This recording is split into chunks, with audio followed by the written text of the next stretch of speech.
omelette, kamatis, sibuyas at saka dahon ng sibuyas. Tapos gawa tayo ng chowpan. Toast natin yung garlic. Tapos lagyan natin ng sibuyas para sa chowpan natin yan. So lagay na natin yung dahon ng sibuyas yan. Tapos lagyan natin konting toyo. Ito maging sarap sa kasing. Ayos na to.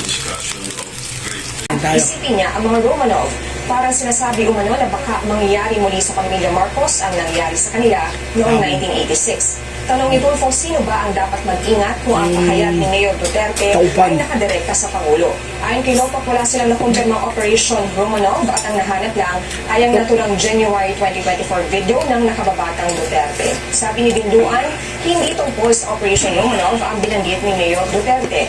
Si Senator Judge at Minority Leader Alan Peter Cayetano nagpaalala laban sa paggawa ng mga konklusyon na pinagbantaan ng alkalde ang First Family. May pagkakaiba umano ang babala sa banta. Ang intindi ni Cayetano sa sinabi ni Mayor Duterte, kinukumpara lang ng huli ang mga Romanov at Marcoses na parehong napaalis sa pamamagitan ng revolusyon. Tinanong naman ni Senator Judge Bongo Siloto kung paano reresolbahin ang reklamong inciting to sedition laban sa bise, gayong hindi niya hinikayat ang mga taga-suporta na magprotesta. Sagot ni Loto, hindi kailangan na magkaroon ng aktwal na sedisyon o iyong krimen na naghihikayat ng rebelyon laban sa pamahalaan. Pinaparusahan umano ng batas ang mga seditious na salita na base sa investigasyon ng NBI ay binitiwan ng Binanggit naman ni Senator Judge Francis Pangilinan ang dating dalawang pagkakataon na nagsampa ng kasong inciting to sedition ng NBI.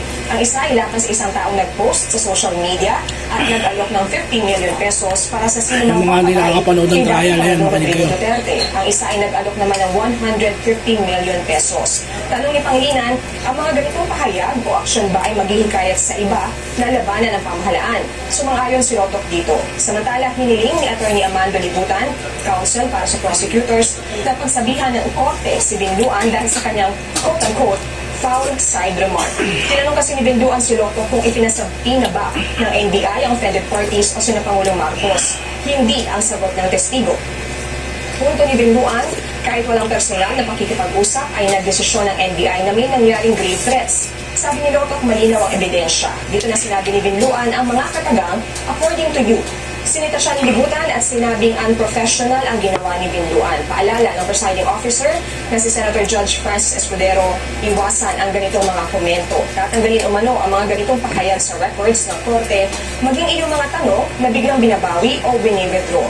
Sa ngayon nga ay tapos na ang cross-examination ng Counsel for the Respondents Ron at nag-anunsyo ng 15 minutong break ang impeachment court.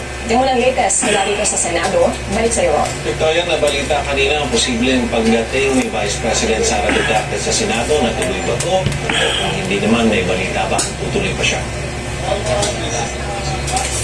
Sa ngayon rin, wala pa tayong informasyon kung tutuloy ang Vice Presidente. Nagkaroon ng press conference ang kanyang defense team kanina at sinabi ni defense team spokesperson Atty. Michael Powan na maaari na dumating ang Vice Presidente. So hanggang ngayon ay hinihintay natin kung matutuloy yan. Pero ang nandito na sa Senado ay ang kanyang Chief of Staff na si Undersecretary Zulaika Lopez.